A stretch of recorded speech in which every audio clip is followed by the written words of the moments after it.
In California, the worst measles outbreak in 15 years is spreading. Nearly 60 people have been diagnosed there, and there are 8 related cases in other states. Most of those have been linked to an outbreak that began at Disneyland. The cases are reviving a heated debate over vaccinations. Roxana Saberi has more. In early December, someone who had probably caught measles abroad visited Disneyland and may have sneezed. Since then, health officials say they've diagnosed at least 62 cases of measles across California.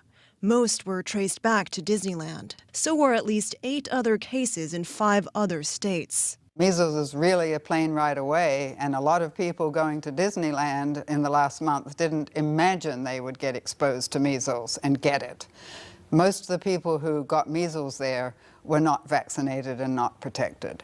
The CDC says more than 90% of children in the U.S. are vaccinated by age 2. But in some areas, like Orange County, home to Disneyland, many parents are not vaccinating their kids. California lets them opt out of immunization requirements for personal beliefs. That's what Holly Blumhart and her husband Shannon are doing. They're worried vaccines could give their children conditions like asthma. We just want to have the healthiest family that we can, so we don't vaccinate our kids. Many physicians say they tell parents immunizations are not only safe, they're necessary. Rather than using the fear approach, which a lot of us do, to say, look, this is something, again, natural that you can do to help protect your child and your community. In 2000, the CDC declared measles eliminated in the U.S. But with the growth of the anti-vaccine movement, the U.S. is seeing more measles cases. The number spiked last year. Disneyland says it's testing and vaccinating employees who haven't been immunized. It says it wants the public to know that if they have been immunized, Disneyland is safe.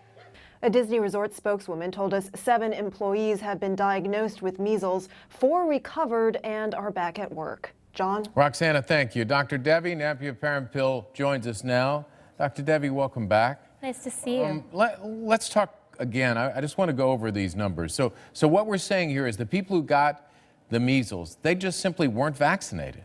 Most of them, exactly, yeah. So the reason that you're concerned about it is because you can get measles if you haven't had the vaccine, of course, but you can actually spread it to people who have had the vaccine as well. Explain. So none of our vaccines are 100% effective. Now, our vaccine is close to that for measles. It's very effective. But the problem is, if you have so many people around you who have measles, then, there's a higher chance of you getting exposed, or your body getting such a great exposure that you can then develop it. Even if you were vaccinated? Exactly. But the important thing So these people who are not vaccinating their children are actually putting others at risk who have been vaccinated. I think that's the greatest danger. So you're not only putting yourself at risk if you don't get a vaccine, but you're possibly spreading the disease to other people, and then they can have the When you effects. hear a parent like the parent in that package say, I'm not going to vaccinate my children because I want to keep them healthy, what would you say?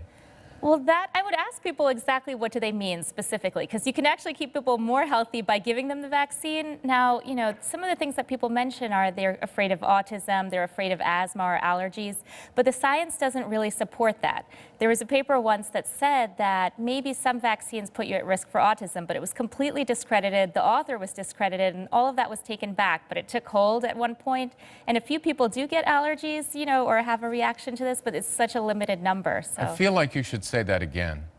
Exactly. It was totally discredited, all the stuff about autism. A lot of these risks that people kind of worry about, they were spread once, the rumors about them, but they have been discredited by the science. And the science shows what about getting vaccinations? Getting vaccinations protects you, and it protects the people around you. Now, different vaccines have different levels of effectiveness, and you have to get dosed at different times. So, for example, the flu shot, you might need yearly, right?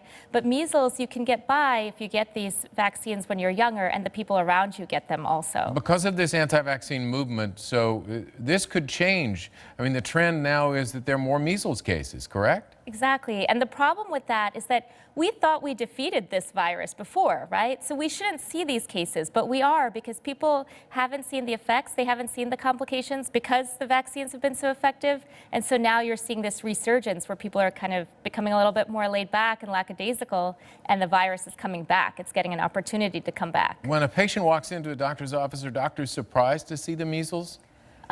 They probably are surprised because, you know, the vaccine is available. The other thing is, I would say if people think they have the measles, like if they have the rash, it's better not to go directly to the doctor's office. It's better to call ahead because it's so contagious that if you have it and you go to a doctor's office or an ER, you can spread it to all these people around you. A practical question, are there booster shots for the measles? Yeah, there are boosters. So even as a child, you get one usually around the age of 1, and then you get it again between the ages of 4 and 6. You can actually get it after that. There's no problem with getting additional doses. Helpful? Exactly. They are helpful because it's sort of a reminder to your body, to your immune system, hey, here's a teaching tool, a photo of the virus, essentially, and then it teaches your immune system what to look out for and what to be prepared to fight. Useful information. Dr. Devi, good to see you. Thank you. Nice to see you, too.